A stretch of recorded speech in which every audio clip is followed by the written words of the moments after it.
قل هل يستوي الذين يعلمون والذين لا يعلمون إنما يتذكر أولو الألباب.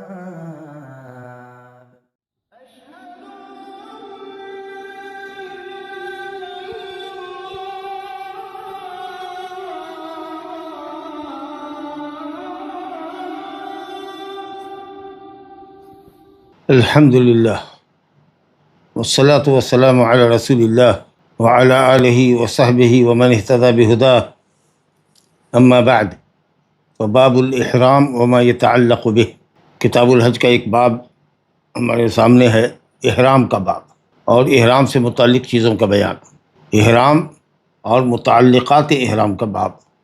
جانتے ہیں احرام احرم یحرم احرام مصدر ہے، تحریم میں داخل ہونا، حرمت میں داخل ہونا. گویا جب آدمی محرم بنتا ہے حج اور عمرے کی نیت کر کے جب آگے بڑھتا ہے اور اس سے قبل لباس احرام زیب تن کرتا ہے، مرد کے لیے جو دو چادر ہے، ایک ازار اور ایک ردا، اور اس کے بعد نیت کرتا ہے عمرے کی یا حج کی جس قسم کی بھی کرے، حج تمتع کی کرے یا حج قران کی کرے. محرم اپنے نفس کے اوپر نکاح کو، ہم بستری کو، خوشبو کو، اسی طریقہ سے بدن کے حساب سے سلے ہوئے کپڑے کے استعمال کو، بال منڈوانے کو، ناخن کاٹنے کو اپنے اوپر حرام کر لیتا ہے. تو یہ تو ہوا احرام کا لغوی معنی، تحریم میں داخل ہونا. گویا کہ محرم اپنے نفس کے اوپر احرام کے بعد نکاح کو، مجامعت کو، خوشبو کو، بال کٹانے، ناخن کٹانے کو، اور اسی طریقہ سے جسم کے اعضاء کے حساب سے مخیط کپڑے کو، سلے ہوئے کپڑے کے استعمال سے اپنے آپ کو روکتا ہے یا اپنے اوپر حرام کرتا ہے. شریعت میں حج یا عمرے کی نیت سے، یا یہ کہہ لیجئے کہ حج یا عمرہ یا حج اور عمرہ دونوں کے اندر داخلے کی نیت کرنا. ایک شخص عمرہ کر رہا ہے، عمرے میں داخل ہونے کی نیت کرے، لبیک اللہم عمرۃ، اس کا نام ہے احرام. کچھ لوگ سمجھتے ہیں کہ احرام میں آنے کا مطلب یہ ہے کہ احرام کی چادر پہننا. اصل میں احرام کی چادر پہننے کا نام نہیں ہے. احرام عمرہ اور حج یا حج اور عمرہ دونوں کی نیت سے حج قران میں کرتے ہیں، یا عمرے کی نیت کر کے حج کے لیے جانا، جس کو حج تمتع کہتے ہیں. تو عمرے اور حج کی نیت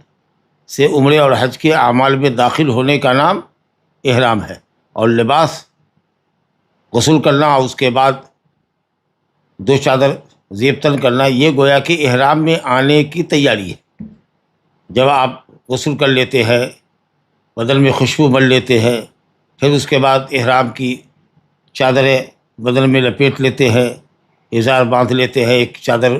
کندھے پر رکھ لیتے ہیں. جب آپ کہتے ہیں لبیک اللہم عمرۃ، تو اب یہ احرام ہوا آپ کا. گویا کہ حج یا عمرے میں داخلے کی نیت کا نام احرام ہے. احرام کے کپڑے کا پہننا در حقیقت احرام کی تیاری ہے، لیکن احرام آپ کا منعقد کب ہوگا؟ جب آپ نیت کریں گے. گویا کہ عبادت میں داخلے کا نام احرام ہے. عام طریقے سے لوگ کہتے ہیں احرام کپڑا پہننے کا نام ہے. وہ کپڑا پہننا، احرام کی مخصوص چادریں استعمال کرنا، یہ احرام میں آنے کی تیاری ہے. جب آپ حج یا عمرے کی نیت کرتے ہیں، عبادت کے اندر داخل ہو جاتے ہیں، تب آپ احرام والے ہوتے ہیں یا محرم کہلاتے ہیں. بہرحال مستحب یہ ہے، مشروع یہ ہے کہ آدمی جس طرح کی عبادت کی نیت کر رہا ہے، عمرے کی ہو یا حج عمرہ دونوں کی ہو، یا حج کے علاوہ ایام عمرے کی نیت ہو، تو میقات پر کپڑا وغیرہ پہننے کے بعد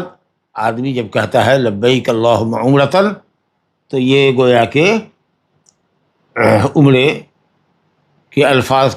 عمرے کی عبادت کی ادائیگی الفاظ کے ذریعے ایک مرتبہ مشروع ہے. باقی جو خاص نیت ہوتی ہے کہ میں نے اللہ کے لیے عمرے کی نیت کی،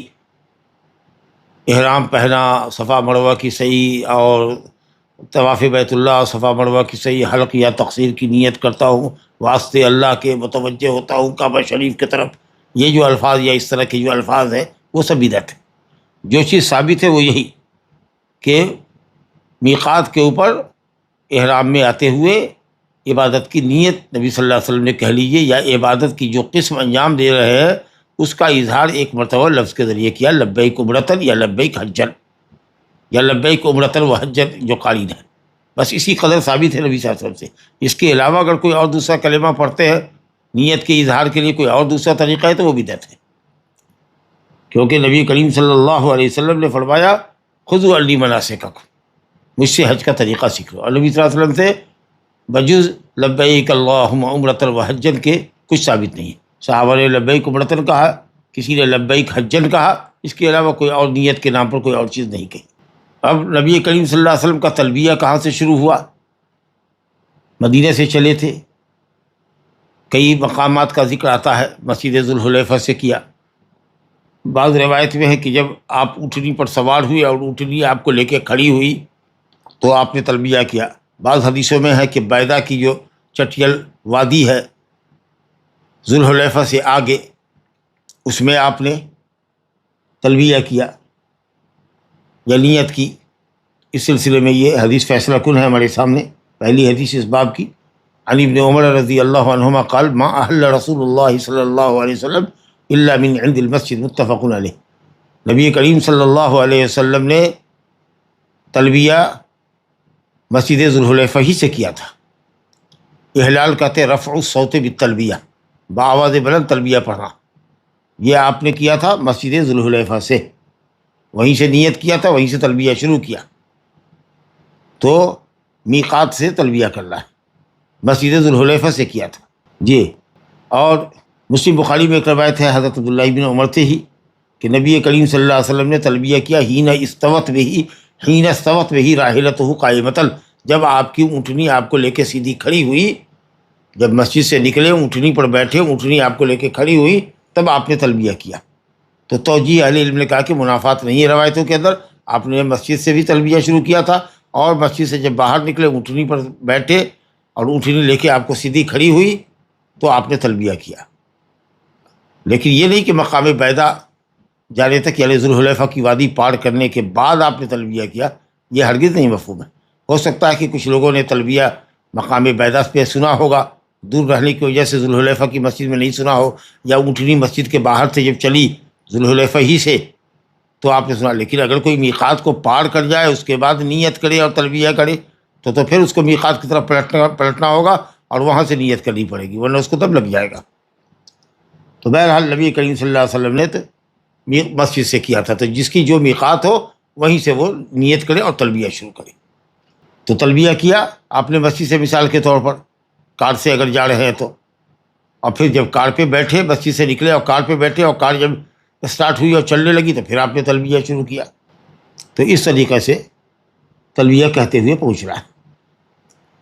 اب تلبیہ بآواز بلند ہو، اور یہ حکم مرد حضرات کے لیے ہے، عورتوں کے لیے نہیں ہے، الا یہ کہ کوئی نہ ہو، تنہا ہو عورت، گاڑی میں شوہر کے ساتھ، بیٹے کے ساتھ ہو، ڈرائیور بھی شوہر یا بیٹے میں سے کوئی ایک ہو تو وہ بآواز بلند تلبیہ کر سکتی ہے، فطرہ سے معمول اور محفوظ ہو تب۔ ورنہ آپ جانتی ہیں کہ نماز کے اندر عورتیں اجنبی مردوں کے سامنے جہری قرات نہیں کر سکتی۔ ایون مسجد کے اندر امام کو کسی غلطی پر اگر متوجہ کرنا چاہے، متنبہ کرنا چاہے، اور وہ پیچھے ہوں مردوں کی صف کے اور مرد حضرات تسبیح نہ کرے، تو عورتوں کے لیے کیا آیا ہے؟ التصفیق للنساء، التصفیح للنساء، تالی بجائے، آواز سے سبحان اللہ نہ کہے۔ تو یہ حکم مردوں کے لیے جو حدیث نمبر 2 میں ہے، خلاد بن صائب اپنے والد صائب بن خلاد بن سوید الانصاری، خلاد بن صائب اپنے باپ صائب بن خلاد بن سوید الانصاری سے روایت کرتے ہیں کہ رسول اللہ صلی اللہ علیہ وسلم نے فرمایا اتانی جبریل علیہ السلام میرے پاس آئے، فامرنی ان آمر اصحابی، اب مجھے حکم دیا کہ میں اپنے اصحاب کو حکم دوں کہ ان یرفعوا اصواتهم بالاحلال، کہ وہ تلبیہ میں اپنی آواز بلند کرے، تو بآواز بلند تلبیہ پڑھے۔ اور جیسا کہ میں نے کہا کہ یہ مردوں کے لیے ہے، اور یہ رفع صوت بالتلبیہ جو ہے یہ حکم استحبابی ہے، کیونکہ پورے راستے پر بآواز بلند پڑھنا اس میں مشقت ہے اور ہر آدمی اس کا متحمل نہیں ہو سکتا، اس لیے لوگ اپنی بآواز بلند کرے اور اکثر اور کبھی آہستہ بھی پڑھے، لیکن پورے راستے پر تلبیہ پڑھتے بلند آواز سے جانا یہ باعث مشقت ہے۔ اسی جمہور نے کہا کہ یہ حکم استحبابی ہے، جو جس قدر استطاعت رکھے اس کے حساب سے تلبیہ بآواز بلند پڑھے۔ لیکن ابن حزم وغیرہ نے ظاہری علماء نے کہا کہ ایک مرتبہ کم سے کم یہ حکم جو ہے وجوب کے لیے رفع صوت کا، تو ایک مرتبہ کم سے کم بآواز بلند کرے، اس کے بعد آہستہ پڑھے، پڑھوا نہیں۔ بلکہ یہ کہتے ہیں کہ عورتوں کے لیے بھی واجب ہے کہ ایک مرتبہ کرے، جبکہ جمہور کہتے ہیں کہ عورتیں اگر مردوں کے قافلے میں جا رہی ہوں یا ہوائی جہاز میں ہوں یا موٹر گاڑیوں پر مردوں کے ساتھ جا رہی ہے تو ان کو تلبیہ بآواز بلند نہیں کرنا، اور یہی قول صحیح۔ اور مرد حضرات ایک مرتبہ نہیں بلکہ پورے راستے پر بآواز بلند تکبیر کریں، بشرطے کہ ان کے اوپر باعث مشقت نہ ہو۔ لا الہ الا اللہ۔ تیسری حدیث ہے زید بن ثابت رضی اللہ عنہ کی کہ نبی صلی اللہ علیہ وسلم نے تجرد اختیار کیا، یعنی سلا ہوا کپڑا تلبیہ کے لیے آپ نے اپنے جسم سے ہٹا دیا، غسل کیا، سلا ہوا کپڑا ہٹایا، غسل کیا، احرام کی چادر میں آ کے۔ ترمذی نے روایت کیا ہے اور اس کو حسن کہا ہے۔ تو گویا کہ احرام میں آنے سے قبل سلا ہوا کپڑا ہٹا دینا ہے اور غسل کرنا ہے۔ یہ حکم استحبابی ہے، وجوبی نہیں۔ غسل اس لیے کریں تاکہ صفائی ستھرائی ہو جائے، گرد پسینہ وغیرہ دھل جائے جسم سے۔ اگر اتفاق نہ ہو غسل کرنے کا پاکی کی حالت میں، الحمدللہ کوئی حرج نہیں۔ اور یہ حکم مرد عورت دونوں کے لیے، ایون حائضہ بھی اگر ہو اور غسل کر سکتی ہے احرام کی نیت سے پہلے تو غسل کر کے جانا چاہیے۔ لا الہ الا اللہ۔ اگر بغیر غسل کیے ہوئے آدمی بڑھتا ہے اور پاک ہے، یا عورت حائضہ ہے بغیر غسل کیے ہوئے بھی خاص کو پار کرتی ہے، نیت کھڑی کر لیتی ہے اور تلبیہ زیر لب پڑھتی ہے، مرد حضرات تلبیہ بآواز بلند پڑھتے ہیں، کوئی فدیہ کوئی کفارہ نہیں۔ تاہم اگر میقات پر رک کر کے اگر احرام باندھ کر کے جانا ہو تو ٹھیک ہے، ورنہ ہوائی جہاز وغیرہ سے اگر سفر ہوتا ہے تو بہتر یہ ہے کہ احرام کی چادر میں آنے سے پہلے یا عورت اپنا لباس پہننے سے پہلے غسل کر لے، اگرچہ وہ حیض سے کیوں نہ ہو، ایک مرتبہ غسل کر لے نبی صلی اللہ علیہ وسلم کی سنت پر عمل کرتے ہوئے، اور اس کے بعد تحفظ کر کے اس کے بعد وہ اپنا احرام کی نیت کرے، میقات پر جا کر کے سوار ہوا، جب میقات آئے تو لبیک اللہم عمرۃ کہے اور پھر تلبیہ کرتے ہوئے آگے بڑھے۔ تو یہ غسل کا حکم مرد عورت دونوں کے لیے ہے۔ حدیث میں کلام ہے، اگرچہ ترمذی نے کہا کہ حدیث غریب ہے اور حسن ہے، لیکن اس میں عبداللہ بن یعقوب المدنی ہے، یہ مجہول الحال راوی ہے، اور جس سے عبداللہ بن یعقوب مدنی نے روایت کیا ہے ابن ابی زناد سے، عبد الرحمن ابن ابی زناد، اس کو بھی یحییٰ بن معین وغیرہ نے ضعیف کہا، نسائی نے کہا کہ ان کی حدیث قابل حجت نہیں ہے۔ حافظ ابن حجر نے کہا کہ یہ کم درجے کے راوی ہیں، صدوق ہیں، اور بغداد جانے کے بعد ان کا حافظہ متغیر ہو گیا تھا۔ لیکن الحمدللہ غسل کے سلسلے میں دوسری صحیح دلیلیں آئی ہیں، جیسا کہ ہم پڑھیں گے۔ حضرت جابر بن عبداللہ انصاری رضی اللہ عنہ کی جو حدیث ہے صحیح مسلم میں، صفت و حجت النبی صلی اللہ علیہ وسلم کے عنوان کے تحت لمبی حدیث ہے، مدینہ سے نکلنے سے لے کر کے اور مدینہ واپس آنے تک کی ساری تفصیل اس میں موجود ہے، اس کے اندر بھی نبی صلی اللہ علیہ وسلم کے غسل کا تذکرہ ہے۔ تو بہرحال غسل کرنا اور سلے ہوئے کپڑے کو اتار دینا اور محرم کا ازار اور ردا کے اندر احرام باندھنا اور احرام کی یعنی محرم ہونے کی نیت کرنا، یہ ساری چیزیں مشروع ہیں اور یہ سب مردوں کے حق میں ہے۔ البتہ غسل کی مشروعیت کا جو مسئلہ ہے وہ میں نے کہا نا کہ بہتر ہے کہ عورتیں بھی غسل کر لیں، اگرچہ وہ ناپاکی کیوں نہ ہوں۔ چنانچہ روایت ہے حضرت جابر ہی کی آ رہی ہے کہ جب ذوالحلیفہ میں ہم لوگ پہنچے تو اسماء بنت امیس رضی اللہ عنہ نے ایک بچے کو جنم دیا، ایک بچے کا تولد ہوا ان کے یہاں۔ تو نبی صلی اللہ علیہ وسلم سے انہوں نے مسئلہ پوچھوایا کہ وہ کیا کرے، تو آپ نے کہا اغتسلی، غسل کر لو اور کپڑا اچھی طریقے سے باندھ لو، پرائیویٹ پارٹ کے اوپر کچھ کپڑے وپڑے رکھ کر کے کچھ لگوٹی ٹائپ کا لگوٹ کس لو، وہ احرمی اور احرام کی نیت کر لو۔ تو گویا جب نفاس والی عورت کو آپ نے غسل کا حکم دیا جس کو نماز نہیں پڑھنا ہے، تو اسی طریقے سے حائضہ بھی غسل کر کے اگر چلے اور کپڑا پہنے تو بہتر ہے، ورنہ کوئی ضروری نہیں ہے۔ لا الہ الا اللہ۔ حضرت عبداللہ بن عمر رضی اللہ عنہ سے حدیث ہے کہ سنت یہ ہے کہ محرم احرام میں آنے کے لیے غسل کرے، اور اسی طریقے سے جب مکہ پہنچ جائے تو کعبۃ اللہ میں داخل ہونے سے پہلے بھی ایک غسل کر لے۔ نبی صلی اللہ علیہ وسلم مکہ میں داخل ہوئے تو آپ نے غسل کیا، پھر اس کے بعد آپ کعبہ میں تشریف لے گئے۔ من السنہ جب صحابی کہے تو یہ حکم میں مرفوع کے ہوتا ہے، جیسا کہ آپ نے پہلے بھی سنا۔ اگر کوئی غسل نہیں کرتا ہے مقام پر میقات پر جو بارد ہے، موسم ٹھنڈا ہے، پانی ٹھنڈا ہے، صرف وضو پر اکتفا کرتا ہے، یا پانی نہیں پاتا ہے تو تیمم کر لے، اگر وہ بھی نہیں کچھ پاتا ہے تو ایسے ہی بلا طہارت کے اگر مقام سے یا میقات سے نیت کرتا ہے حج یا عمرے کی اور آگے بڑھتا ہے تو کوئی حرج نہیں، کیونکہ یہ غسل کا حکم جو ہے استحبابی حکم ہے۔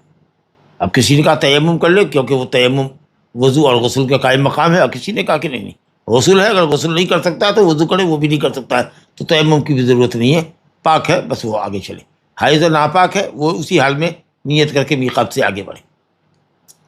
آگے دیکھیے حالت احرام میں، یا حالت احرام سے متعلق جو امور ہے ان کا ذکر ہے، چنانچہ کپڑوں کا ذکر آیا کہ محرم حالت احرام میں کیا کچھ نہ پہنے، تو جو حدیث ہمارے پاس آئی ہے یا جو اس وقت موجود ہے اس کا تعلق مردوں سے ہے، عورتوں کا کوئی حکم اس میں بیان نہیں کیا گیا ہے۔ علی ابن عمر رضی اللہ عنہ، ابن عمر رضی اللہ عنہ سے روایت ہے ان رسول اللہ صلی اللہ علیہ وسلم سئل ما یلبس المحرم من الثياب، آپ صلی اللہ علیہ وسلم سے سوال کیا گیا، یہ سوال مسجد نبوی میں کیا جب آپ حج کے ارادے سے نکلنے والے تھے اور آپ نے خطبہ دیا، تو وہی آپ سے کسی شخص نے خطبے کے بعد پوچھا مسجد نبوی میں کہ محرم کون سا لباس پہنے، کیا پہنے، تو آپ نے کہا کہ لا تلبس القمص، مت پہنو قمص، قمیص کی جمع ہے، قمیص جو کرتا ہے جس میں آستین لگی ہوتی ہے، جی جس میں آستین بنی ہوتی ہے، شرٹ ہو، قمیص ہو، کرتا ہو، یا جو عرب پہنتے ہیں لمبا کرتا جس کو ثوب کہتے ہیں، تو قمیص نہیں ہونی چاہیے۔ اور اسی کے اوپر آپ قیاس کر لیجیے فلیلہ جو ہے، بنیان جو ہوتی ہے، تو بنیان نہیں پہننی ہے۔ اسی طریقہ سے ولا العمائم، سر کے اوپر امامہ لپیٹنا نہیں ہے، ولا سراویلات، اور پائجامہ نہیں پہننا ہے جو کپڑے میں باندھتے ہیں اور پاؤں داخل کرنے کے لیے اس میں بھی ہاتھ کے آستین کے طریقے سے جو بنا ہوتا ہے پینٹ میں اور پائجامہ میں، تو اس طریقہ کا استعمال نہیں کرنا۔ اسی طریقے سے کہا ولل برانس، برنس کی جمع ہے، ایسا کپڑا جس کے اندر ٹوپی لگی ہوئی ہو، بعض جگہ دیکھا ہوگا کہ کپڑا ہوتا ہے پورا لمبا کرتا ہے اور اسی پہ ٹوپی بھی لگی ہوئی ہوتی ہے سر ڈھانپنے والی، تو ٹوپی نہ پہنے، یا ایسا کوئی کپڑا نہ پہنے جو جسم کو اور سر کو ڈھانپتا ہو، تو قمیص نہ پہنے، امامہ نہ پہنے یعنی سر نہ ڈھانپے، پائجامہ نہ پہنے جسے دونوں پاؤں الگ الگ داخل کرنا پڑتا ہے، ایسا کپڑا نہ پہنے جو جسم اور سر کو ڈھانپ رہا ہو، ولا الخفاف، اور پانچواں چیز بتایا کہ موزہ نہ پہنے، خف نہ پہنے، الا احد، مگر وہ شخص لا یجد النعلین، جو نعل نہیں پاتا، سلیپر ٹائپ کا جو چپل ہوتا ہے جس کے اوپر صرف انگوٹھا وغیرہ گھسانے کا ہوتا ہے، داخل کرنے کا ہوتا ہے، اور اوپر کا حصہ پاؤں کا کھلا رہتا ہے، ٹخنا ایڑی وغیرہ سب کھلی رہتی، تو فرمایا کہ اس طرح کا نعل کوئی نہ اگر پاتا ہے، اگر نہیں پاتا ہے تو وہ موزہ پہنے، لیکن کافل یلبس الخفین، تو وہ خفین پہن سکتا ہے، جورب اور موزہ پہن سکتا ہے، تاکہ راستے کی تکلیف، مٹی کی تکلیف سے، کانٹے سے، کنکری سے، تپتی ہوئی زمین سے اپنے پاؤں کو بچا سکے، لیکن ایک شرط لگا دی وَلْيَقْطَعْهُمَا أَسْفَلَ مِنَ الْكَعْبَيْنِ، اس کو کاٹ کر کے ٹخنے کے نیچے، ٹخنا جو دو ہڈی ہے پاؤں کے دائیں بائیں جانب، جی جہاں پنڈلی کا اور پاؤں کا جوڑ لگتا ہے وہاں دو ابھری ہوئی جو ہڈیاں کنارے میں ہے سائڈ میں، اس کو ٹخنا کہتے ہیں، اس کے نیچے لا کر کے کاٹ کے چھوڑ دیں۔ یہ آپ نے کب کہا تھا؟ مدینہ میں کہا تھا۔ ولا تلبسوا شیئا، اور ایک شرط آپ نے رنگوں کے تعلق سے یہ لگائی کہ مرد حضرات وہ کپڑا نہ پہنے جس میں زعفران اور ورس لگا ہو، یا زعفران اور ورس کے اندر اس کو ڈبو دیا گیا ہو۔ زعفران مشہور خوشبو ہے، اور اسی طریقے سے ورس بھی ایک خوشبودار پودا ہے جس کا رنگ لال آتا ہے، اور زعفرانی کلر، گروا کلر تو جانتے ہی ہیں، تو زعفران اور ورس کی خوشبو لگی ہوئی کپڑے میں نہ ہو، یا اس کے رنگ میں، زعفران کے رنگ میں، جس سے زعفران ہو، ایکچولی زعفران ہو، اس کے اندر اس کپڑے کو ڈبو کر بھگویا نہ گیا ہو، یا ورس کے اندر۔ لیکن چلیے زعفران نہیں ہے، لیکن زعفرانی کلر ہے، گروا کلر ہے، ایک کلر ہی آتا ہے، زعفران نہیں ڈالا گیا ہے، تو بھی یہ مشرکین کا لباس ہے، اس لیے مرد حضرات کے لیے اہل علم نے کہا ہے کہ ناجائز ہے، حرام ہے۔ باقی رہا کہ وہ جو نارنگی کا کلر ہوتا ہے، جو گروا کلر ہوتا ہے، جو غیر مسلم پنڈے سب پہنتے ہیں اور کپڑ پرست کچھ لوگ پہنتے ہیں، جی تو اس طرح کا کپڑا مرد حضرات کے لیے ناجائز ہے۔ عورتیں اس طرح کا کلر، کوئی بھی کلر پہن سکتی، عورتیں پہن سکتی،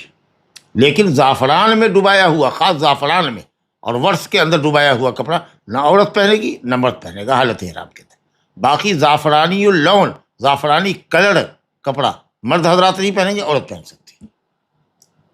چلیے صاحب، تو اس میں اعضاء کے حساب سے سلے ہوئے کپڑے نہیں پہن سکتے. کچھ فقہا نے یہ اصطلاح کیا ہے، غالباً ابراہیم نخعی پہلے شخص ہیں جن کی انتقال سن 96 ہجری میں ہوا تھا، کہ انہوں نے کہا کہ سلا ہوا کپڑا نہ پہنے، سلا ہوا مخیط نہ پہنے. اب یہ جو لفظ ہے نا، اس کا مطلب کہ اگر کسی کی چپل ٹوٹی ہوئی ہو، کٹی ہوئی ہو، تو اگر اس کے اوپر ٹانکے بڑھواتا ہے تو وہ بھی تو سلی ہوئی چپل پہن رہا ہے. تو یہ ہرگز مطلب نہیں ہے اعضاء کے حساب سے سلے ہوئے نہ ہو. ورنہ اگر کوئی چادر اوڑھتا ہے گردن پر یا ازار بناتا ہے اور دو چھوٹی چھوٹی تہبند ہے اس کے پاس دو ہاتھ کی، اور اس کو اس نے دو تہبند کو جوڑ دیا اور سلائی کروا دیا، اور یہاں تک کہ وہ ایک بڑی تہبند بن گئی، ایک ازار بن گیا جس کو وہ کپڑے میں لپیٹ لے، اور اسی طریقے سے دو چھوٹے چھوٹے ٹکڑے تھے کپڑے کے، اس کو جوڑ کر کے اس نے ایک چادر بنا لی جس کو وہ گردن پر اوڑھے گا. تو سلا ہوا تو ہے، چادر تو سلی ہوئی ہے، لیکن یہ مخیط کے اندر داخل نہیں ہوگا، یہ ممنوع نہیں ہے. یا اسی طریقے سے آپ پیٹ کے اوپر پٹا باندھتے ہیں جس کے اندر بیلٹ وغیرہ ٹائپ کا، یا پٹا باندھتے ہیں جس کے اندر پاسپورٹ یا کاغذ یا روپیہ پیسہ رکھتے ہیں، تو وہ پٹا بھی سلا ہوا ہوتا ہے، تو وہ برا نہیں ہے. چلیے صاحب، تو اگر یہی تعبیر کی جاتی کہ جسم کے اعضاء کے حساب سے سلے ہوئے کپڑے نہ ہوں، قمیص نہ ہو، شرٹ نہ ہو، ثوب نہ ہو، بنیان نہ ہو، جی پائجامہ نہ ہو، پینٹ نہ ہو، نیچے جاگیاں وغیرہ نہ ہو، جی عورتوں کے لیے سب جائز ہے، پورا سلا ہوا جائز ہے. عورتوں کے لیے صرف کپڑوں کے اندر ایک ہی ہے، وہ یہ کہ دستانہ نہیں ہے، اور نقاب نہ ہو جس میں صرف آنکھ کھلی رہتی ہے. آج کل جو چلا ہوا ہے ناک کے پاس سے ایسے کٹتا ہے چشمے کے طریقے سے، اور آنکھ اور یہاں تک حصہ کھلا رہتا ہے، یہ پٹی کھلی رہتی ہے، یہ نہیں ہونا چاہیے، بلکہ اوپر سے کپڑا لٹکنا چاہیے. ایسا کپڑا باندھے اس طرح سے کہ چہرے کے اوپر پردہ لٹکتا رہے. جب رات ہو، کوئی اجنبی سامنے نہ ہو، یا عورتیں اپنے کپڑے میں ہوں، حالت احرام میں یا خیمے میں ہوں، تو چہرہ کھول لیں. اور جیسے ہی اجنبی مرد کے سامنے آوے، اوپر سے چہرہ پر کپڑا گرا لے، یا اگر بڑی چادر اوڑھے ہوئی ہے تو گھونگھٹ کر لے مردوں کے سامنے، کیونکہ حالت احرام میں چہرہ چھپانا بھی ضروری ہے صحیح قول کے مطابق. تو حدیث بخاری میں کہ ولا تنتقب المرأة المحرمہ، حالت احرام والی عورت، محرمہ عورت نقاب نہ پہنے. نقاب اسی کو کہتے ہیں جس میں آنکھ کھلی رہتی ہے، جو آج کل چلا ہوا ہے، آنکھ بھاؤں کھلی رہتی ہے، کسی کا زیادہ حصہ کھلا رہتا ہے، کسی کا کم کھلا رہتا ہے. تو ایسا نہیں کہ اوپر سے یہاں سے ڈھک رہا ہے اور یہاں نیچے سے ناک سے ڈھک رہا ہے، بیچ میں آنکھ کا پورشن کھلا ہوا ہے، اوپن ہے، یہ نہیں، بلکہ اوپر سے گھونگھٹ ٹائپ سے ہونا چاہیے کہ سر سے کپڑا لٹکے. ولا تلبس القفازین، اور دستانہ نہ پہنے. باقی موزہ پہن سکتی ہے، اب پہننا چاہیے تاکہ پردہ رہے. لا الہ الا اللہ. چلیے صاحب، رسول اللہ صلی اللہ علیہ وسلم سے مدینے میں بھی یہ بات پوچھی گئی تھی اور آپ نے ساری تفصیلات بتائی. گویا کہ نال اگر نہیں ہے کسی کے پاس، سلیپر نہیں ہے کسی طرح کا، تو ایسی صورت میں وہ موزہ پہنے گا. لیکن موزے کو ابن عمر رضی اللہ عنہ کی حدیث میں کہا گیا کہ اس کو کاٹ کر کے ٹخنے کے نیچے لے آوے. اور عبداللہ بن عباس رضی اللہ عنہ کی روایت ہے کہ نبی صلی اللہ علیہ وسلم نے حجۃ الوداع میں خطبہ دیتے ہوئے فرمایا تھا کہ اگر کسی کے پاس نال نہیں ہے، سلیپر نہیں ہے، تو وہ موزہ پہنے، خف پہنے، موزہ پہنے. وہاں کاٹنے کا ذکر آپ نے نہیں کیا، مطلق فرمایا. تو کچھ لوگ کہتے ہیں اس مطلق کو مقید حدیث پر محمول کر لیے، لیکن نہ، حجۃ الوداع کا اتنا بڑا خطبہ ہے، اتنے بڑے لوگ ہیں، اور اگر یہ شرط ضروری ہوتی تو نبی صلی اللہ علیہ وسلم یہاں مدینے میں جو شرط لگا رہے ہیں اس سے زیادہ موقع مناسب وہ تھا تاکہ لوگوں کو یہ بات واضح ہو جائے کہ اگر کوئی نال نہیں پاتا ہے تو خف پہننا ہے، اور خف کے لیے ضروری ہے کہ وہ کاٹ کر کے اس کو ٹخنے کے نیچے لے آوے. لیکن آپ نے وہاں نہیں بیان کیا، جبکہ وہاں ضرورت زیادہ تھی، بڑا مجمع تھا، اور ضرورت کے وقت میں بیان میں تاخیر کرنا درست نہیں. اسی لیے شوافی کا یہ کہنا کہ ابن عباس رضی اللہ عنہ کی جو حدیث ہے حجۃ الوداع والی، جس میں کاٹنے کا ذکر نہیں ہے موزے کا، اس کو مقید کر لیں ابن عمر کی حدیث سے، لیکن اس کی ضرورت نہیں. آپ نے یہاں فرمایا تھا، آپ یہ کہہ لیجئے کہ یہ حکم منسوخ ہے، اب موزے کو کاٹنے کی ضرورت نہیں ہے. ورنہ اگر کاٹنا ہوتا تو حجۃ الوداع کا خطبہ زیادہ مناسب تھا کہ وہاں اس بات کا آپ ذکر فرماتے. واللہ اعلم. اور ورس اور زعفران میں رنگا ہوا کپڑا، یہ نہ مرد استعمال کرے گا احرام میں، نہ عورت استعمال کرے گی. لیکن زعفرانی اللون اگر ہے تو عورت استعمال کر سکتی ہے، مرد استعمال نہیں کر سکتا، احرام کے باہر بھی. چلیے صاحب، تو یہ 5 طرح کے خاص لباس کا ذکر ہوا ہے. یہ سارے سلے ہوئے کپڑے، صدری وغیرہ سب داخل ہے اس کے اوپر، کرتا، بنیان، صدری، بلیزر، جو بھی کچھ ہے سب. یہ سب ترفع زیب و زینت چھوڑنا ہے، ایک طرح کے لباس پہ سب آئیے، تاکہ امیر غریب کالے گورے کا کوئی تمیز کے درمیان کوئی تمیز نہ رہے، جو معتاد عام طریقہ سے جو لباس زینت پہنتے ہیں اس سے دور ہو جائے، اور خاشع متواضع اور زاہد کی شکل مظہر میں آئیں، اور تمام محرمین ایک لباس میں ہو، تاکہ کوئی کسی کے اوپر فخر نہ کر سکے اپنے کپڑوں کی وجہ سے، اور جب اپنی سفید چادر کو دیکھے تو نسخ یاد آئے کہ ہم ایک عبادت کر رہے ہیں، اور اس کی طرف اس کی طبیعت لگی، اللہ کی طرف متوجہ ہو، کثرت سے ذکر الہی کرے، معصیت سے بچے، اور جب اپنے احرام کی چادروں کو دیکھے تو اپنے موت کا کفن یاد کرے۔ لا الہ الا اللہ۔ چلیے صاحب، تو جب زعفران اور ورس نامی خوشبودار پودے کے اندر کپڑے کو بھگونا درست نہیں ہے، تو اسی طریقے سے کوئی کسی طرح کی کوئی خوشبو جو خوشبو کہلاتی عطر کہلاتی ہے، اس کا استعمال حالت احرام میں مردوں اور عورتوں کے لیے جائز نہیں ہے۔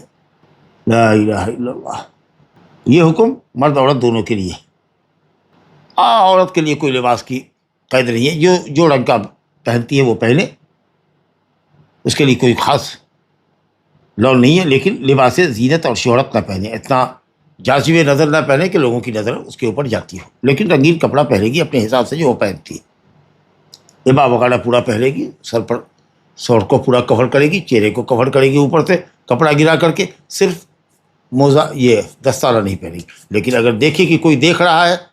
ہمارے ہاتھ کو ہنائی، ہاتھ کو جس میں انگوٹھی وغیرہ پہنے ہوئی ہے، ہاتھ کی خوبصورتی کو کوئی اگر نہار رہا ہے تو اس کو اپنے عبا کے اندر چھپا لینے میں کوئی حرج نہیں ہے، لیکن باقاعدہ ایک لباس جو دستانہ ہوتا ہے، جو انگلیوں میں پھنسا کر کے پہنا جاتا ہے، وہ نہیں پہنے گی۔ پھر پاؤں میں موزہ عورت پہن سکتی ہے، تو گویا نقاب نہیں پہننا ہے جس میں آنکھ کا کٹاؤ کی کٹنگ ہو، اور قفاز جس میں انگلیاں بنی ہوتی ہے وہ دستانہ نہیں پہننا۔ بہرحال اگر کسی کے پاس اظہار نہیں ہے، اظہار نہیں پاتا ہے، گلفٹ مانیے وہ زمانہ تھا، اب تو بآسانی چادریں دستیاب ہے، تو وہ آپ نے فرمایا کہ سروال پہن لے گا، پائجامہ پہن لے گا، پینٹ پہن لے گا، سلا ہوا کپڑا پہنے گا، لیکن یہاں کوئی فدیے کا ذکر آپ نے نہیں فرمایا۔ اس لیے راجح اور صحیح قول یہ ہے کہ اگر نہ پالے کی صورت میں اگر کوئی شخص پہنتا ہے پائجامہ یا پینٹ تو اس کے اوپر کوئی فدیہ نہیں، لیکن اس کے علاوہ پا رہا ہے پھر بھی اشکل ڈال لیا، پھر بھی عبا بدن کے اوپر ڈال لیا مرد نے، یا سلا ہوا کوئی کپڑا پہن لیا جان بوجھ کر کے، یا سر کو ڈھانپ لیا جان بوجھ کر کے، تو اس کو پھر فدیہ دینا پڑے گا، اور اس کا فدیہ آئے گا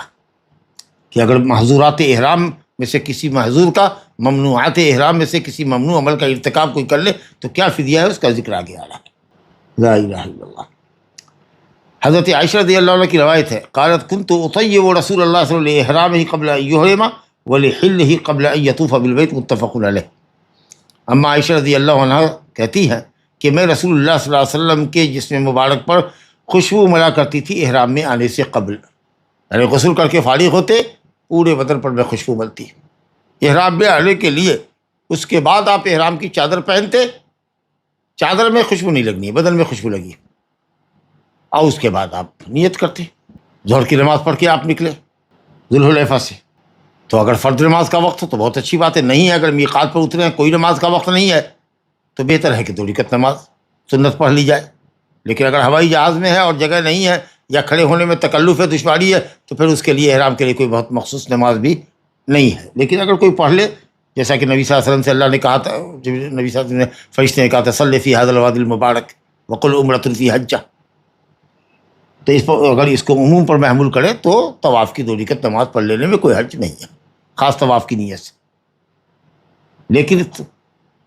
اس سلسلے میں جو خصوصی روایت آئی ہے کہ آدمی 2 رکعت پڑھ کر کے ہی احرام باندھے، وہ حدیث ضعیف ہے، تو اگر پڑھ لیتا ہے تو ٹھیک ہے، اور اگر فرض نماز کے بعد احرام باندھتا ہے تو اور اچھا ہے، نبی صلی اللہ علیہ وسلم کی سنت پر عمل ہو جائے گا، لیکن اس کے لیے بہت زیادہ تکلف کرتے جو آپا دھاپی رہتی ہے، ہوائی جہاز میں وضو کرو اور نماز پڑھو اور احرام میں، تو وہ الحمدللہ اس کی کوئی ضرورت نہیں ہے۔ تو کہتی ہے کہ رسول اللہ صلی اللہ علیہ وسلم کے بدن میں خوشبو ملا کرتی تھی احرام میں آنے کے لیے، قبل ان یحرم، احرام میں آنے سے پہلے، نیت کرنے سے پہلے، اور نیت کی جو تیاری ہوتی ہے احرام کی چادر پہننا، ایک چادر ازار بنانا، ایک چادر کو کندھے پر رکھنا، اس سے پہلے آپ کے جسم میں لگاتی تھی، کپڑے میں نہیں لگانا۔ اور اسی طریقے سے آپ جب تحلل اول کرتے، جب کنکڑی لگا دیتے 10ویں تاریخ کو جبڑ عقبہ کو، تو اس کے بعد میں آپ کے جسم میں خوشبو ملتی تھی، قبل ان یطوف البیت، قبل اس کے کہ طواف افاضہ کرے، طواف زیارت جس کو کہتے ہیں طواف افاضہ، طواف زیارت، جو رکن حج ہے، اس میں جانے سے پہلے خوشبو لگا سکتے ہیں۔ جب تحلل اصغر ہو گیا، کنکری لگایا، حلال ہو گیا۔ بعض اکثر اہل علم نے کہا کہ کنکری لگانے کے بعد، 7 کنکری لگانے کے بعد بال یا ناخن کٹوا لے، اس کے بعد کوئی 2 کام کر لے، 4 کام ہے نا، کنکری لگانا، جانور ذبح کرنا، بال ناخن اتارنا، اور چوتھا کام یہ ہے کہ صاحب کعبہ کا طواف کرنا۔ اور اگر حجی متمتع ہے تو صفا مروا کی سعی بھی کرے گا۔ تو 4 کاموں میں اگر 2 کام کر لیا تو تحلل اصغر ہو جاتا ہے، لیکن انشاءاللہ اگر صرف کنکری بھی مار دیا تو حلال سمجھے گا۔ تو اگر کنکری مارنے کے بعد بھی اگر کوئی خوشبو لگاتا ہے بال ناخن اتارنے سے پہلے بھی، تو انشاءاللہ فدیہ نہیں ہوگا اس کو۔ تو یہ تحلل اصغر اس کو کہتے ہیں۔ تحلل اکبر جس سے بیوی حلال ہو جائے وہ طواف افاضہ کے بعد، اور اگر حاجی حج تمتع کی ہوا ہے تو طواف اور سعی کرنے کے بعد جب وہ منی لوٹے گا تو وہ ہم بستر ہو سکتا ہے، لیکن اس طواف افاضہ سے قبل ہم بستری اس کے لیے جائز نہیں۔ لا الہ الا اللہ۔ طواف جب کر لے گا کعبہ کا، طواف زیارت 10 تاریخ کو کرے یا 11 کو کرے، بھیڑ بھاڑ سے بچنے کے لیے۔ جب تک طواف افاضہ نہیں کرے گا بیوی اس کے لیے حلال نہیں ہے۔ جب طواف افاضہ کر لے گا تب تحلل اکبر اس کو حاصل ہو جائے گا۔ ابھی رمی جمرہ عقبہ کے بعد 10ویں ذی الحجہ کی صبح میں سورج نکلنے کے بعد جب کنکری لگا دیا تو آپ کو تحلل اصغر، چھوٹا تحلل حاصل ہو گیا کہ اب آپ خوشبو لگا سکتے ہیں، بال ناخن کاٹ سکتے ہیں۔ لا الہ الا اللہ۔ اچھا، خوشبو جو لگائی تھی حالت احرام سے پہلے، آنے سے پہلے، نیت کرنے سے پہلے، اگر اس خوشبو کا اثر احرام میں آنے کے بعد بھی ہو، یا اگر کسی نے سر پر خوشبو مل دی تھی اور اس کے بعد احرام میں آیا اور پسینے کی وجہ سے جو بوند آ رہی ہے وہ بھی رنگین آ رہی ہے، خوشبو نما آ رہی ہے، جو چہرے پر اور داڑھی پر لگ رہی ہے، اس کو آدمی مس کر لے، پوچھ لے، کوئی حرج کی بات نہیں۔ اب الگ سے کوئی نئی خوشبو احرام میں آنے کے بعد نہیں دینا۔ لیکن اب صابن میں تھوڑا اسمیل ہے یا کوئی پودا ہے، مثال کے طور پر گلاب کا ہے، اگر اس کو کسی نے سونگھ لیا تو وہ خوشبو کا اس پر اطلاق نہیں ہے۔ اب تو یہاں مخصوص قسم کا کمپنیوں نے صابن بھی بنانا شروع کر دیا ہے، سمجھا کہ نہیں، حنفیوں کی رعایت کرتے ہوئے کہ صاحب اس میں لے جاؤ کہ اس میں خوشبو نہیں ہوتی ہے۔ ارے صابن ہے، صابن تھوڑا سا اس کے اندر اسمیل ہے تو وہ خوشبو نہیں کہلاتی۔ اس طرح کی صابن کا استعمال کرنا خوشبو ملنا نہیں کہلاتا ہے عرف عام کے اندر۔ چلیے صاحب، تو حضرت عائشہ کہتی ہے کہ ہم جو خوشبو لگاتے تھے احرام میں آنے کے بعد نبی صلی اللہ علیہ وسلم کے پسینے کی بوندوں پر خوشبو چمکتی ہوئی نظر آتی تھی۔ لا الہ الا اللہ۔ خواتین نے بھی لگایا تو خواتین کے اندر رنگ ہوتا ہے، خوشبو اس کی ظاہر نہیں ہوتی۔ تو حضرت عائشہ کہتی ہے کہ میں نے بھی پیشانی کے اوپر کچھ لگایا ہوا تھا، بال کے اوپر، تو اس کا بھی کچھ حصہ ہمارے پیشانیوں پر، پیشانی کے اوپر وہ پسینے کے ساتھ وہ خوشبو نظر آتی تھی، رنگین خوشبو جس کی مہک دوسرے تک نہ جائے، تو آپ صلی اللہ علیہ وسلم دیکھتے تھے اور انکار نہیں فرماتے تھے۔ تو بہرحال ایسی خوشبو عورت نہیں استعمال کرے جو دوسرے کو سہائی پڑے۔ لا الہ الا اللہ۔ حالت احرام میں نکاح کرنا، نکاح کرانا، خود اپنی شادی کرنا، یا ولی بن کے بیٹی کی شادی کسی لڑکے سے حالت احرام میں کر دینا، حج عمرے کے لیے جا رہے ہیں، درمیان میں نکاح ایجاب قبول کروا دیا، یا پیغام ایون دے دیا کہ آپ کی بیٹی کو میں اپنا پیغام نکاح دیتا ہوں، انشاءاللہ ہندوستان لوٹیں گے تو ہماری شادی ہو جائے گی۔ تو اب حالت احرام میں آپ پیغام دے رہے ہیں، بیٹی کا پیغام کسی لڑکے کو دے رہے ہیں، یہ سب ناجائز ہے۔ حنفیہ کہتے ہیں کہ شادی کر بھی سکتا ہے، کرا بھی سکتا ہے، ایون پیغام نکاح بھی دے سکتا ہے، صرف وتی نہیں کرے گا۔ بابا تو معلوم ہی ہے کہ احرام میں طواف صحیح کرنے سے پہلے اگر وتی کرے گا تو اس کا احرام فاسد ہو جائے گا۔ یہاں یہ بات تھوڑی ہے، حدیث ہے، عثمان بن عفان رضی اللہ عنہ سے مروی روایت ہے، مسلم کی روایت ہے، ان رسول اللہ صلی اللہ علیہ وسلم قال، بے شک رسول اللہ نے فرمایا، لا ينکح المحرم ولا ينکح، محرم نہ اپنا نکاح کرے، ولا ينکح، نہ ولی بن کر کے یا کسی کا وکیل اور نمائندہ بن کر کے کسی کا نکاح کرائے، ولا یخطب، پیغام نکاح تک نہ دے۔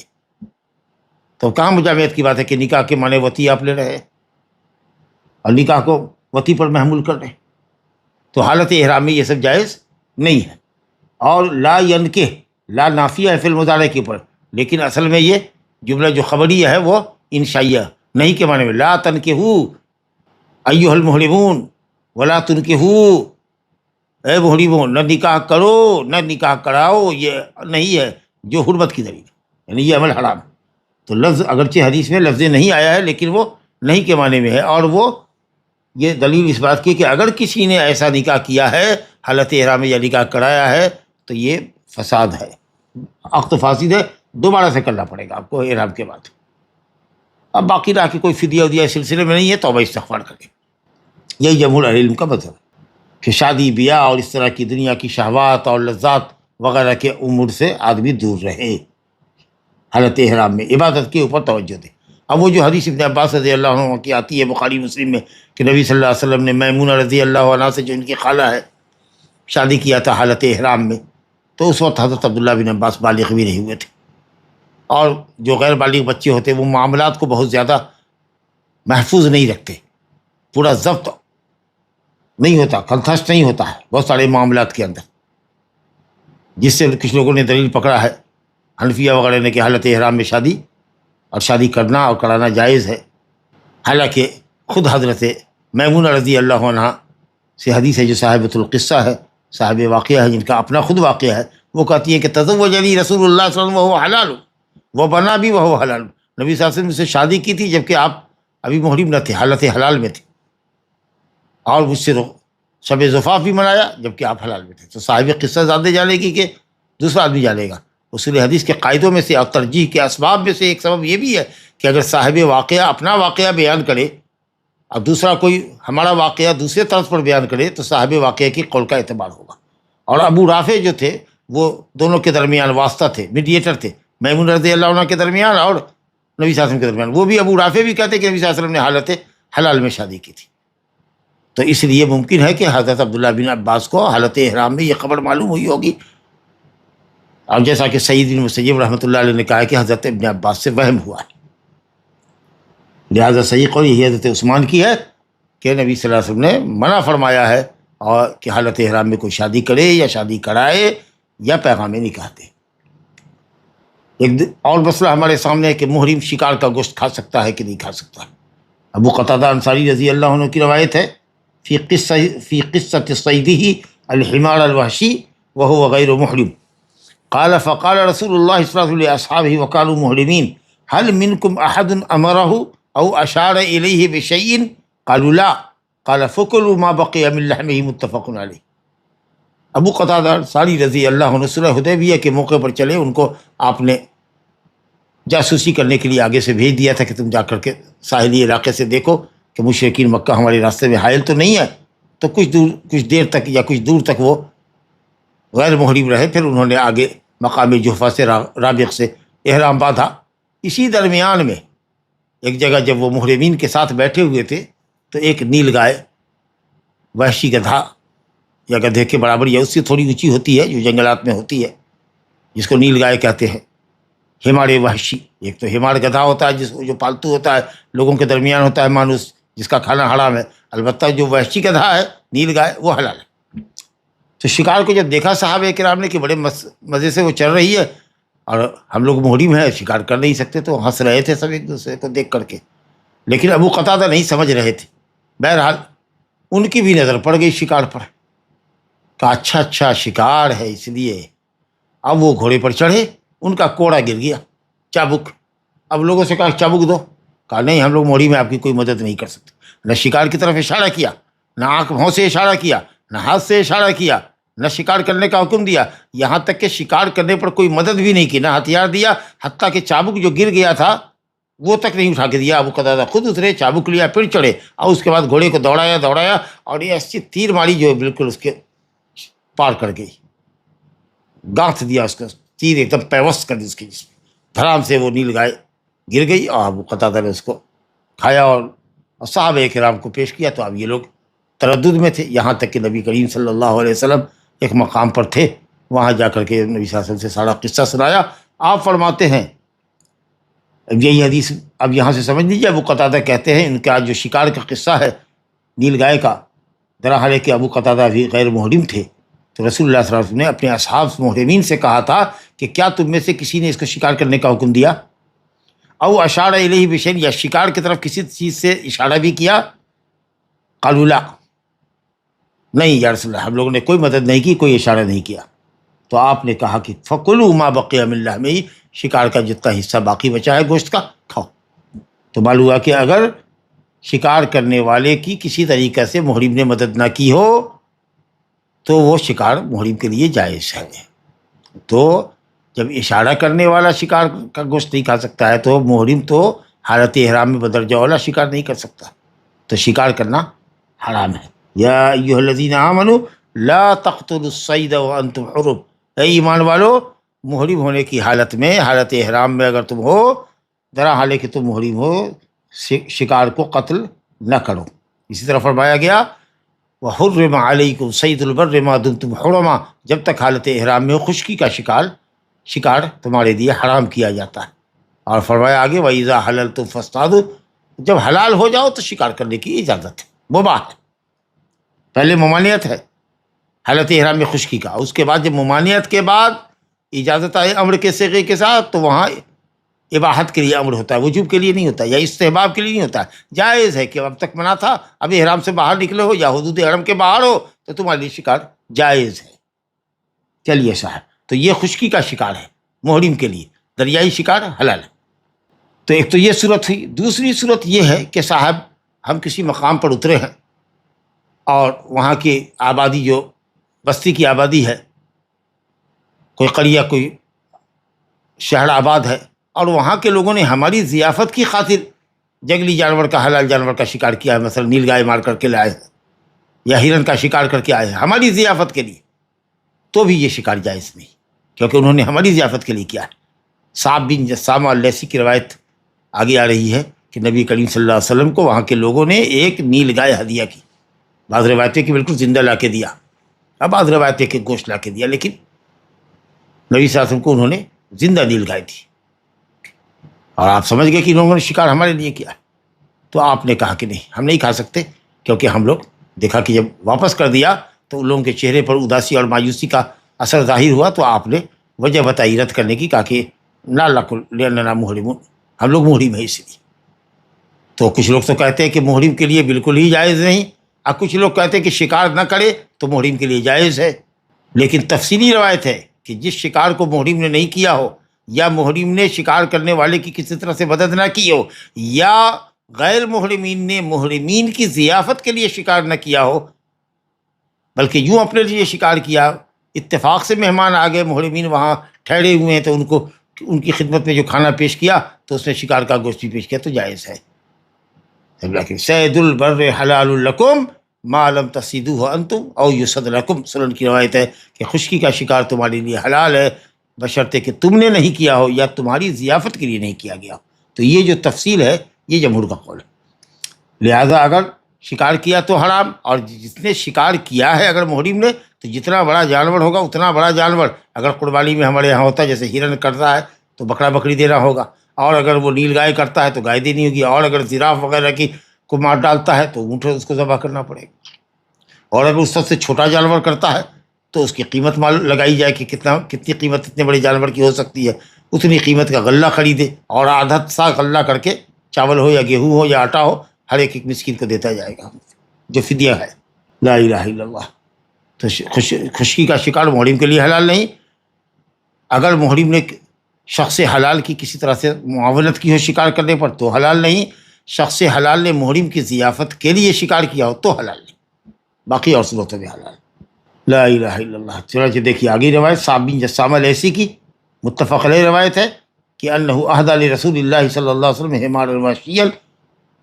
نبی صلی اللہ علیہ وسلم کو ایک نیل گائے ہدیہ دی گئی، آپ مقام ابوا میں تھے یا ودان میں تھے، تقریباً یہ ابوا جو ہے وہ میرا خیال ہے کہ 40 کلومیٹر کے فاصلے پر ہے،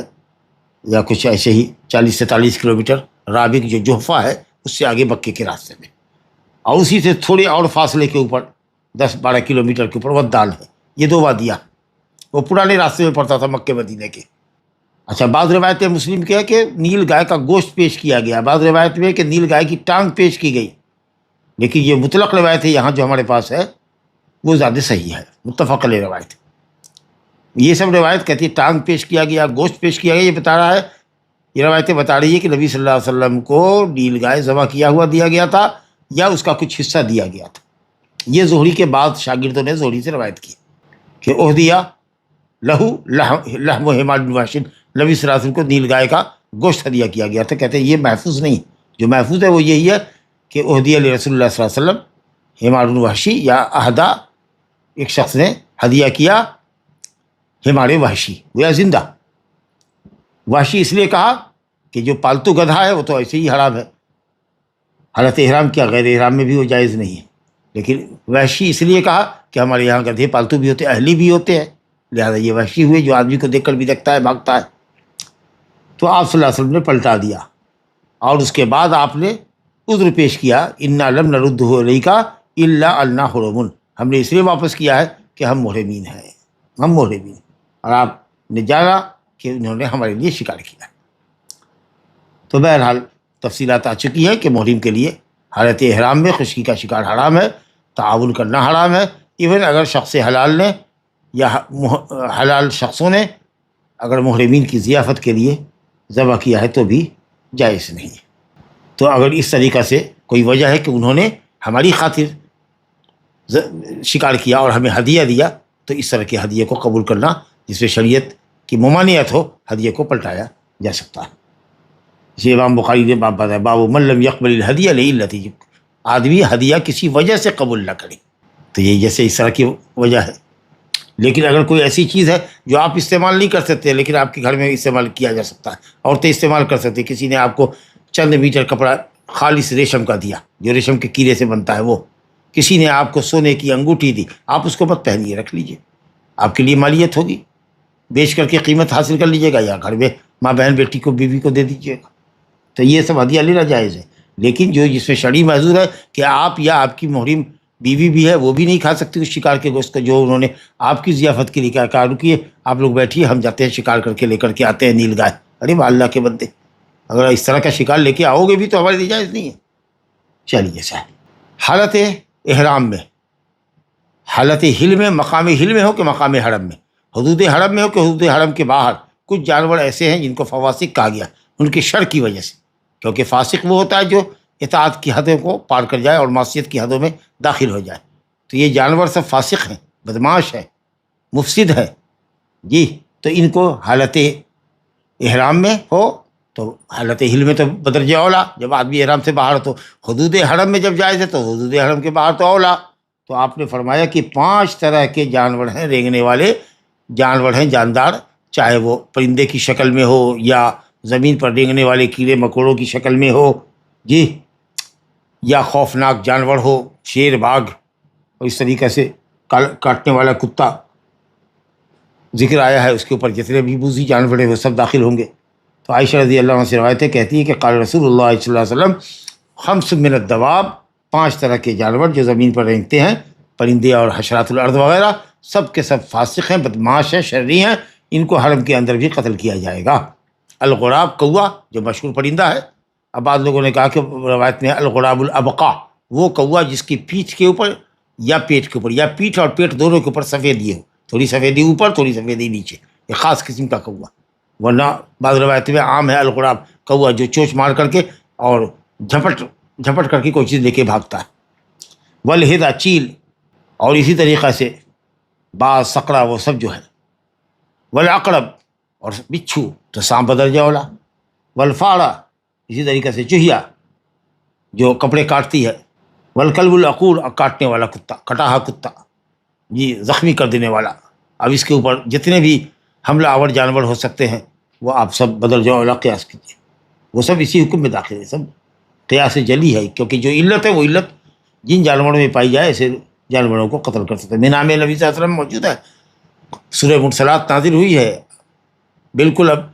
آپ تلاوت کر رہے ہیں اور ویسے ہی سانپ اوپر سے نیچے گرا، صحابہ دوڑے، میرا جب کہ حدود حرم کے اندر ہے، پھر وہ کہیں چھپ گیا، بل میں گھس گیا یا کہیں اور، ان کے ہتھے نہیں چڑھا صحابہ کے، تو آپ نے کہا چلو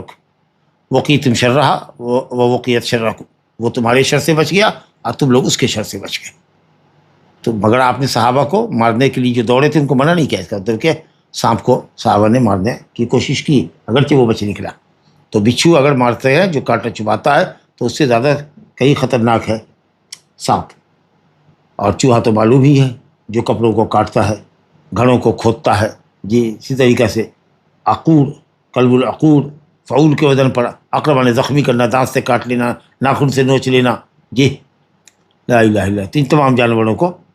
حدود حرم میں بھی قتل کیا جا سکتا ہے جی۔ چیل وغیرہ ہے تو بعض سکڑا وہ سب اسی کے اندر داخل ہے۔ فارہ کے اوپر آپ حشرات الارض جتنے بھی ہے جو موذی ہے ان کو آپ مار سکتے ہیں جی۔ عقرب کے اوپر سانپ بدرجہ اولا۔ قلب العقور کے اوپر جو درندے ہیں وہ بدل جاؤ لا الہ الا اللہ. ایک حدیث اور پڑھتے ہیں، 10ویں حدیث ہو جائے گی. عن ابن عباس رضی اللہ عنہما ان النبی صلی اللہ علیہ وسلم احتجم وهو محرم. نبی کریم صلی اللہ علیہ وسلم نے حجامت کروائی، پچنا لگوایا سر کے اندر، در حالے کہ آپ محرم تھے. تو معلوم ہوا کہ حالت احرام میں آدمی پچنا لگا سکتا ہے. اب ضرورت سے لگائے کہ بلا ضرورت کے لگائے. اب یہ نہیں ہے کہ آپ کو ضرورت تھی یا بغیر لگائے ہوئے آپ کی پریشانی بڑھ رہی تھی، یہ سب کا حدیث میں ذکر نہیں ہے. اگرچہ امام مالک رحمۃ اللہ علیہ نے کہا کہ ضرورت ہو تبھی پچنا لگائے، بلا ضرورت نہیں. ایک شخص کی عادت ہے، موقع موقع سے لگاتا ہے، اتفاق سے وہ چل رہا ہے، 300-400 کلومیٹر گاڑی سے چل رہا ہے. اب اس میں اگر کوئی پچنا لگانے والا ہے اور وہ پچنا لگا رہا ہے تو کوئی حرج کی بات نہیں، لگا سکتے ہیں پچنا. ایون اگر بال کٹ جائے، کچھ حصہ اگر سر میں لگاتا ہے یا جسم کے کچھ ایسے حصے پر ہے جس کو قینچی سے کچھ بال کو کاٹنے کی اگر نوبت ہے، تو بھی نبی کریم صلی اللہ علیہ وسلم نے فدیہ آپ نے دیا ہو یا دینے کا حکم فرمایا ہو، ایسا کچھ بیان نہیں ہے. تو اس لیے اگر پچنا لگانے کے لیے بال کچھ کاٹنے کی بھی نوبت آتی ہے تو نہیں ہے. لیکن اگر بیماری ہے سر کے اندر، پورا سر مڑنا پڑ رہا ہے، جیسے کہ کعب بن عجرہ کے سر میں اس قدر جوں پھیل گئی تھی جو چہرے کے اوپر لٹکتی تھی اور رینگتی تھی، اور وہ نوچ نوچ کر کے اور کھجلا کھجلا کر کے بالکل پریشان ہو گئے تھے جی. تو اگر اس طریقے سے تکلیف دہ چیزوں کو ختم کرنے کے لیے اگر بال کو پورا مڈنے کی نوبت آتی ہے تب پھر اس کو فدیہ دینا پڑے گا. لیکن یہ ہے کہ صاحب آپ نے کسی حصے کو کاٹا تو ہو سکتا ہے چند بال کٹے، یا ایسے جسم کے حصے پر کیا ہے جہاں پر کہ بال ہے ہی نہیں، تو بہرحال اگر بال بھی کچھ تھوڑے موڑے کٹتے ہیں تو انشاءاللہ اس پر کوئی فدیہ نہیں لگے گا. ممنوعات احرام کا ارتکاب نہیں ہے، کیونکہ نبی صلی اللہ علیہ وسلم سے ثابت نہیں ہے کہ آپ نے فدیہ دیا ہے، لہذا مطلق جائز ہے ظاہری حدیث پر عمل کرتے ہوئے. اور جب تک قطع شاڑ پر ضرورتاً یا پچنے کی ضرورت کی وجہ سے اگر کسی نے بال کٹوایا ہے تو آپ فدیہ اگر واجب کرتے ہیں تو دلیل لانی پڑے گی.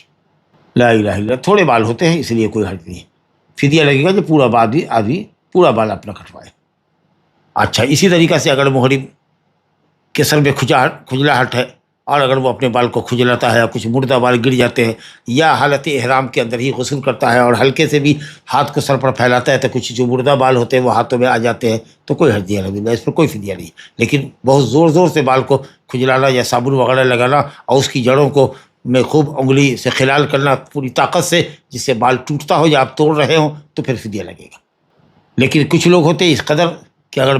داڑھی میں کھجاہٹ ہو رہی ہے تو ایسے گویا کہ چوچ مارنے کے طریقے سے انگلی مار رہے ہیں تاکہ بال ٹوٹ رہی، سر کے اوپر ایسے مار رہے ہیں کھجلاہٹ کی جگہ پر. ارے نہیں بھائی، ہلکے ہاتھ سے کھجانے میں کوئی حرج نہیں ہے، یہ تنطع ہے، یہ مبالغہ آ رہی ہے، اس سے زیادہ نہیں. اب محرم حالت احرام میں اگر احرام کی ممنوعات کا ارتکاب کرتا ہے تو کیا فدیہ ہے؟ بلا عذر کے یہ اس نے بال کٹوا لیا ہے پورا سر کا، یا عذر کی وجہ سے پورے سر کا بال کٹوا لیا ہے، جیسے جو وغیرہ ہے جی، یا زخم وغیرہ ہے اس میں خون پانی نکل رہا ہے، دوا لگانے کے لیے سے پورا سر کاٹا ہے، سر کا بال کٹوایا ہے، یا یاد رہتے ہوئے بھی آمدن اس سے ناخن کاٹ لیا ہے، یا اس طریقے سے آمدن اس سے خوشبو لگا لیا ہے، یا آمدن اس سے مرد نے سر اپنا ڈھانپ لیا ہے، یا عورت نے آمدن دستانہ پہن لیا ہے، تو فدیہ دینا پڑے گا. وہ فدیہ کیا ہے؟ اختیار ہے. قرآن نے کہا فمن کان منکم مریضا او به اذى من رأسه ففدیۃ من صیام او صدقۃ او نسک. روزہ رکھو، مسکین کو کھانا دو یا قربانی کرو. دیکھیے بالکل آیت مجمل ہے، حدیث کے بغیر آیت کا مفہوم کبھی واضح نہیں ہو سکتا. یہ آیت دیکھیے، یہ آیت کی تفسیر یہ حدیث ہے. کعب بن عجرہ رضی اللہ عنہ سے روایت ہے، کہتے ہیں حملت الی رسول اللہ صلی اللہ علیہ وسلم والقمل يتناثر على وجهي فقال ما كنت أرى الوجع ما بلغ بك ما أرى تجد شاة؟ قلت لا. قال فصم 3 أيام أو أطعم 6 مساكين لكل مسكين نصف صاع متفق علیہ. کعب بن عجرہ رضی اللہ عنہ کہتے ہیں کہ میں اٹھا کر لے جایا گیا نبی صلی اللہ علیہ وسلم کے پاس، گھر والے لے گئے ہوں گے، اور جوں میرے چہرے پر گر رہی ہے اور بڑا برا حال ہے، چہرے کو کھجلاتے کھجلاتے. ماں کو نبی صاحب نے فرمایا کہ میں نہیں سمجھتا تھا کہ تمہاری تکلیف اس حد تک بڑھ گئی ہوگی جو میں دیکھ رہا ہوں. تو آپ نے کہا کہ بکری ہے تمہارے پاس، بکری پاتے ہو؟ کہا نہیں یا رسول اللہ. تو آپ نے کہا کہ 3 دن روزہ رکھو، 3 دن روزہ رکھو یا 6 مسکین کو کھانا کھلاؤ. اختیاری حالت ہے. یہ حدیث بتا رہی ہے کہ بکری نہ پائے تو اختیار ہے کہ 3 دن کا روزہ رکھے یا 6 مسکین کو کھلا کھلائے. بعض روایت میں کہ آپ نے کہا کہ بکری پاتے ہو، تو کہا نہیں. کہا تو چلو ذبح نہیں اگر کر سکتے ہو تو نہیں، بلکہ آپ نے فرمایا کہ 3 دن کا روزہ رکھے یا 6 مسکین کو کھانا کھلائے یا ایک بکری ذبح کرے. تینوں میں اختیار حدیث میں بھی آیا ہے. اور قرآن مجید کی آیت نص صریح ہے، فمن کان منکم مریضا، جو تمہیں کا مریض ہو، اب بیماری کی وجہ سے بال کٹوانا کی ضرورت ہے، یہ او بھی عظم من راس، یا سر میں تکلیف ہے اس کے جس کی وجہ سے پورا بال کاٹ رہا ہے، ففدیۃ من صیام، تو روزے کا فدیہ ہوگا، ففدیۃ من صیام او صدقۃ، یا صدقہ مسکین کو کرنا ہوگا، یا ایک قربانی کرنی پڑے گی. اس کی تفصیل سب میں او ہے، گویا کہ فدیہ علی التخییر ہے، یہ نہیں کہ بکری نہ پائے، ایک بکرا ذبح نہیں کر سکتا ہے تو وہ روزہ رکھے، نہیں، اس کو اختیار ہے 3 روزہ رکھے یا 6 مسکین کو کھانا کھلائے. لکل مسکین نصف سا، واضح طور پر آپ نے فرمایا ہر مسکین کو آدھا سا دینا ہوگا. 3 کلو کا سا ہے تو 1.5 کلو گندم یا آٹا یا چاول دینا پڑے گا. آج کچھ لوگوں، اکثر لوگ 2.5 کلو کہتے ہیں تو 1.25 کلو دیں، 1 کلو 250 گرام. لیکن ہم پہلے بھی زکوٰۃ کے باب میں آپ کو کہہ کے آئے ہیں کہ سماحت الشیخ اور ان کے زمانے میں ان کی جو کیبنٹ تھی حیات کبار علماء کی، وہ 3 سا، 1 سا کو 3 کلو کہتی ہے. تو 1.5 کلو کے حساب سے شیخ فتویٰ دیا کرتے تھے رحمہ اللہ. تو 1.5 کلو کر کے دینا ہے، یا کھانا بنوا دیجیے اور 6 مسکین کو بلا لیجیے. 6 گنتی کیوں نہیں چاہیے؟ 1 2 3 4 5 6 ہونے چاہیے. ایک آدمی کو 6 دن نہیں، 6 آدمی ہونا چاہیے، 6 مساکین. تو بہرحال اختیار ہے کہ آپ بکری ذبح کریں یا 3 دن روزہ رکھیں یا 6 مسکین کو کھانا کھلائیں. اب یہ فدیہ کہاں دینا ہے؟ تو کچھ لوگوں نے کہا کہ مکہ ہی میں، لیکن بہتر یہ کہ جہاں کہیں بھی ہو، حدود حرم سے باہر بھی ہیں، حدیبیہ کے سال میں کہا مڑوا لو بال مڑوا لو، دے دو. تو زیادہ راجی ہے کہ جہاں ممنوع احرام کا آپ ارتکاب کر رہے ہیں وہیں کے لوگوں کو دے دیجیے. اور اگر مکے میں محظورات احرام کی مخالفت ہو رہی ہے تو مکے میں دیجیے. بہرحال 3 دن کا روزہ رکھیے یا 6 مسکین کو کھانا کھلائیے یا ایک بکری ذبح کیجیے. یہ ہے محظورات احرام میں کسی بھی محظور کا ارتکاب کرنے کا فدیہ. متفق علیہ روایت ہے. ھذا وباللہ توفیق، وصلی اللہ وسلم وبارک علی نبینا محمد وعلی آلہ وصحبہ اجمعین. کیا عورت حیض کی حالت میں عمرہ کر سکتی ہے؟ حیض کی حالت میں میقات سے نیت کر کے جا سکتی ہے، عمرہ نہیں کر سکتی ہے. وہاں مکہ میں پہنچ کر کے ہوٹل میں ٹھہرے گی، یا جہاں جس کفیل کے پاس جا رہی ہے، جس معلم کے پاس جا رہی ہے، جس گروپ میں جا رہی ہے، جہاں اس کو ٹھہرایا جا رہا ہے وہاں وہ رہے گی، یہاں تک کہ حیض سے جب پاک ہو جائے گی تو طہارت کا غسل کرے گی، پھر اپنے کپڑے بدلے گی، صاف ستھرے کپڑے پہنے گی، صرف دستانہ نہیں پہنے گی، وہ سمجھے کہ وہ محرمہ ہے. اس بیچ میں بال ناخن وغیرہ نہیں تراشنا ہے، خوشبو وغیرہ نہیں ملنا ہے، یہاں تک کہ پاک ہو جائے گی، پھر غسل کر کے کپڑا پہن کر کے تب جا کے طواف صحیح کرے گی. دوران حج عورت کے محرم کا انتقال ہو جائے تو اب وہ کیا کرے گی؟ مجبوری ہے، علاقے کے لوگوں کے ساتھ واپس ہو سکتی ہے. کسی کو بلانے کی ضرورت وہاں نہیں ہے کہ آ جاؤ تو جائیں گے. ایسی صورت میں جب کہ وہ اس کا شوہر وفات پا گیا ہے، اس کی تجہیز و تکفیر وہیں عمل میں آ گئی ہے، تو اس کے پہچان کے جو لوگ ہوں، ثقہ امین عورتیں ہوں یا مرد حضرات جن کے ساتھ عورتیں ہوں، ان کے قافلے میں شامل ہو کر آ سکتی ہیں انشاءاللہ. حج کا مہینہ شوال سے شروع ہوتا ہے، اس کا کیا مطلب ہے؟ یعنی شوال کی پہلی تاریخ کو اگر کوئی میقات سے عمرہ یا حج کی نیت کر کے جائے مکہ کہ عمرہ حج دونوں کروں گا، تو وہ اسی احرام کے اوپر حج کرے گا. اور اس سال عمرہ کر کے حلال ہو جائے، جدہ وغیرہ بھی چلا جائے تو بھی وہ حج، یعنی مسافت سفر کو بھی اگر پار کرتا ہے تو بھی وہ گویا کہ حاجی متمتع ہی کہلاوے گا. اسی عمرے کے اوپر وہ 8ویں ذی الحجہ کو حج کی نیت کرے گا، حج کا احرام باندھے گا. احرام کے ساتھ انڈر گارمنٹس نہیں پہننا یہ مستحب ہے یا واجب؟ کہ اگر کسی کے ساتھ کوئی مجبوری ہو تو پہننا جائز ہے یا نہیں؟ اگر مجبوری میں پہنتے ہیں تو آپ کو فدیہ دینا پڑے گا. سلا ہوا کپڑا ہے، عورتوں کے لیے جائز ہے، پورا انڈر گارمنٹس پہن سکتی، مرد حضرات نہیں پہن سکتے، کوئی جانگیاں وغیرہ نہیں پہن سکتے، کوئی بنیان نہیں پہن سکتے. اگر وہ پہنتے ہیں کسی عذر کی وجہ سے، بواسیر وغیرہ کی کیفیت ہے، خون وغیرہ گرتا ہے دبر سے یا کوئی اور بات ہے، تو پھر وہ اس کے اوپر روئی وغیرہ رکھ کر کے جانگیاں کچے پہنتے ہیں، تو ان کو بہرحال محظورات احرام میں کوئی بھی 3 دن کا روزہ ہو یا 6 مسکین کو آدھا سا 1.5 کلو غلہ دینا ہو جو آپ نے تفصیل سنی، یا ایک بکرا ذبح کرنا ہوگا. حالت احرام میں شوز پہن سکتے ہیں کیا؟ نہیں پہن سکتے، اور اگر مجبوری کی وجہ سے پہنتے ہیں، شوز وغیرہ پہنتے ہیں، تو آپ کو پورا اگر کور ہو جاتا ہے پاؤں تو آپ کو ممنوعات احرام میں کے ارتکاب کی وجہ سے آپ کو فدیہ دینا ہوگا. لوگ ایئرپورٹ سے ہی، مثلا ممبئی ایئرپورٹ ہے، حیدرآباد ایئرپورٹ ہے، وہیں سے احرام باندھ لیتے، بعض لوگ اپنے گھر سے احرام باندھتے، اس کا کیا حکم ہے؟ جائز ہے، لیکن افضل یہ ہے کہ میقات پر احرام باندھیں. اب عورتیں تو جس کپڑے میں اسی میں نیت کریں گی، ان کے لیے تو کپڑے کی تبدیلی مشکل ہے، لیکن مرد حضرات تو اپنی سیٹوں پر بیٹھے بیٹھے بھی سلا ہوا کپڑا اتار سکتے ہیں، 10 منٹ پہلے 15 منٹ پہلے میقات پر پہنچنے سے پہلے ایک ازار باندھ لیں، اور پھر جو کچھ پہنے ہوئے ہیں پینٹ انڈر پینٹ سب کو اتار کے لپیٹ لیں، بنیان اور جو شرٹ وغیرہ ہے وہ سب کو اتار کر کے رکھ دیں، ٹوپی اور جو بھی سر کے اوپر امامہ پگڑی ہے وہ سب اتار کر رکھ دیں، بیٹھ جائے اور اپنا کپڑے کو بیگ میں ڈال دیں، اور جب میقات ٹھیک آ جائے کہ اب 2 منٹ یا 5 منٹ رہ گیا ہے ہماری فلائٹ گزرے گی میقات سے، بس احتیاط لبیک عمرۃ کہہ دینا۔ بہرحال قبل میقات احرام باندھنا جائز ہے، افضل ہے کہ میقات سے باندھے۔ حالت احرام میں کوئی غلطی ہو جائے، مثلا کوئی ناخن کاٹ لے، تو کیا اس کا کوئی فدیہ ہوگا؟ کچھ نہیں ہے، کچھ نہیں کرے، معاف ہے۔ ربنا لا تؤاخذنا ان نسینا او اخطانا،